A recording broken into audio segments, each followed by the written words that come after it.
Now we're going to go into a few more details on the timing and the waveform, and then we're going to go through a few clinical conditions.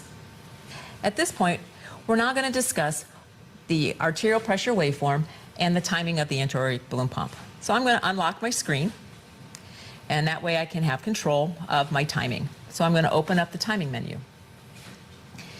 Right now I'm in auto, so you notice again I have auto underneath my inflation, so I'm not able to control any of the inflation of the balloon. So in order to be able to demonstrate this, I'm going to go to semi-auto.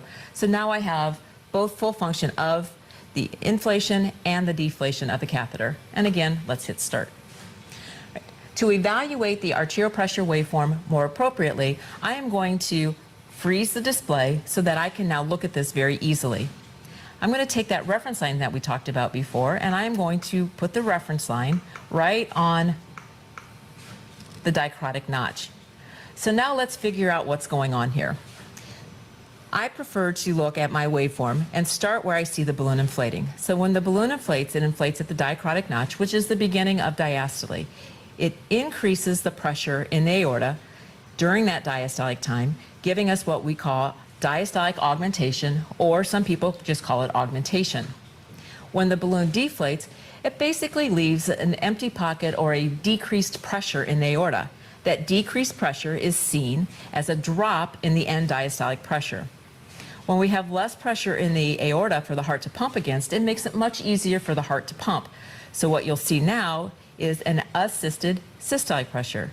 So every time the balloon inflates, it does three things. It gives us augmentation, assisted end diastolic pressure, and assisted systolic pressure. Compare that to over here where we see that the end diastolic pressure is higher, and again I'm going to take my reference line and put it down to the end diastolic pressure. How do I know that that's an unassisted pressure? Well, I know it's an unassisted pressure because I look here at this dicrotic notch and I notice that there's no balloon inflating. So no balloon means that there's no assistance for this end diastolic pressure, and if there's no assistance for the end diastolic, there's going to be no assistance for the systolic.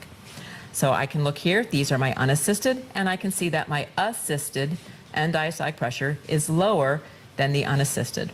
That's telling me that I've had afterload reduction, which is going to decrease the workload on the systole, or another term for that is systolic unloading. So in a nutshell, what we're seeing happening is the balloon pump is increasing our supply, it's decreasing our demand, which is decreasing the amount of work we have to do. So I'm going to close the reference line, and now we're going to look at some of the timing errors that can occur. So I'm going to unfreeze my screen, and when I look at the screen unfrozen, I again have a beautiful waveform, and I'm going to do my inflation first. There's only two inflation errors we can have. One is earlier and one is later. When the balloon is inflating too early, you'll now see that we have a very sharp V, and we have a great augmentation. Our augmentation actually went up, and that's because when the balloon inflates too early, it's inflating during systole.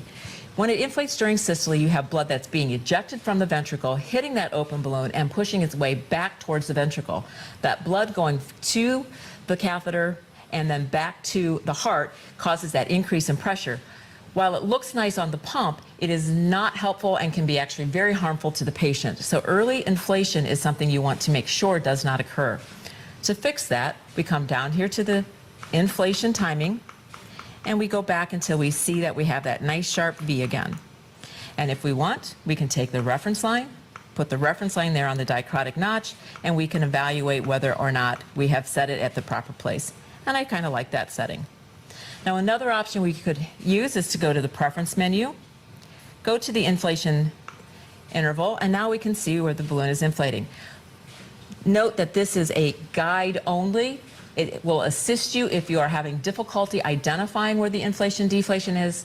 It should not be what tells you when to inflate and deflate the balloon. Inflation and deflation of the balloon should be done by the waveform characteristics, not by the inflation interval. So if we're inflating too late, what we're going to see now is that we're going to be inflating the balloon later into diastole. And if you notice, now I can actually see the dicrotic notch, and my balloon is inflating after the dicrotic notch when I line it up with the reference line.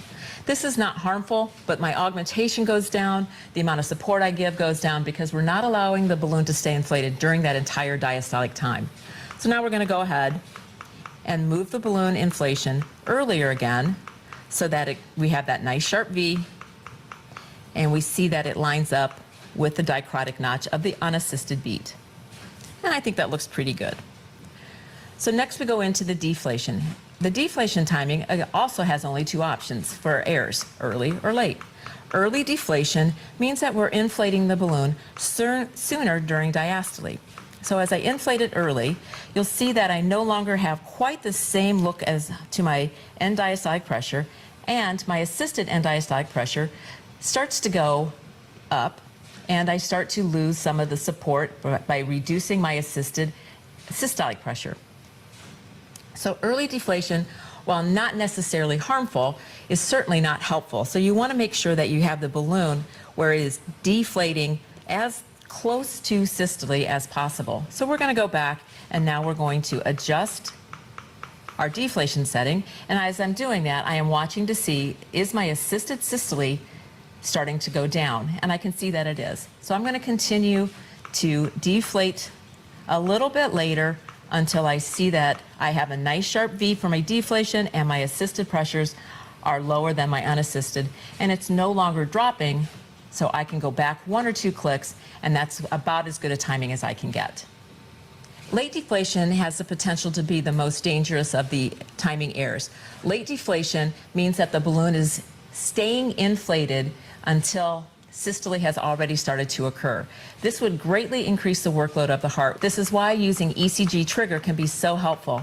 During deflation, the balloon pump will look for an R wave, and if it senses the R wave, it will automatically deflate the balloon for you, keeping the patient as safe as possible. So staying in ECG gives you that backup safety of knowing that the balloon will be deflated and making sure that the patient stays safe. To fix this late deflation, I'm going to go back towards the center again until once again I see that my assisted pressure goes below my unassisted, and I have a nice sharp angle here, and my assisted and unassisted pressures are all lower.